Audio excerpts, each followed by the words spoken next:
Universo Diverso, com Luciana Neri. Olá, nessa série especial sobre a crise no Estado brasileiro, nós estamos conversando com o professor Cláudio Gugel e a professora Agatha Justen. Eles são da Universidade Federal Fluminense. A professora Agatha é cientista social, mestre em administração pública, mestre em políticas públicas, estratégia e desenvolvimento e também doutora em administração. Professora, por favor, faça aí um histórico dessa crise brasileira. A crise brasileira, num mundo globalizado, não é uma crise apenas brasileira, não é nacional, simplesmente.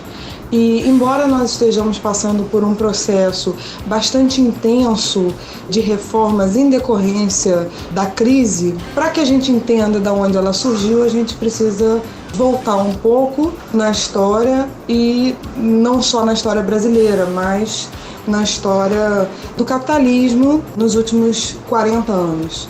Para que a gente entenda melhor, essa crise ela parte de um padrão que se desenvolveu a partir de uma crise que aconteceu nos anos 70, nos países centrais, e que se assolou no Brasil principalmente a partir dos anos 80.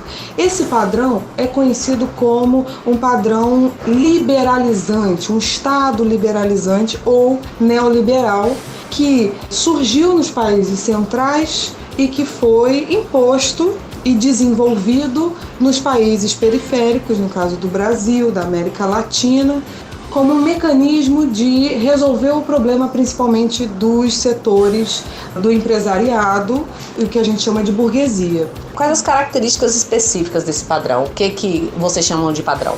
Esse padrão tinha como principal objetivo diminuir a atuação do Estado na economia, um Estado que até então era provedor de bens e serviços como transporte, saúde, educação, provimento de energia elétrica era de responsabilidade do Estado, e dentre muitas outras coisas. E o Estado ele sai desses setores da economia em decorrência da necessidade do setor privado entrar e salvar-se da sua crise, criando novos meios de acumulação de riqueza e de lucro. Menos Estado, mais competição, a competição pelo mercado em si. Exatamente. É o padrão liberal. O padrão liberal, justificado a partir desse momento com um diagnóstico de que o Estado era ineficiente e de que o mercado deveria entrar.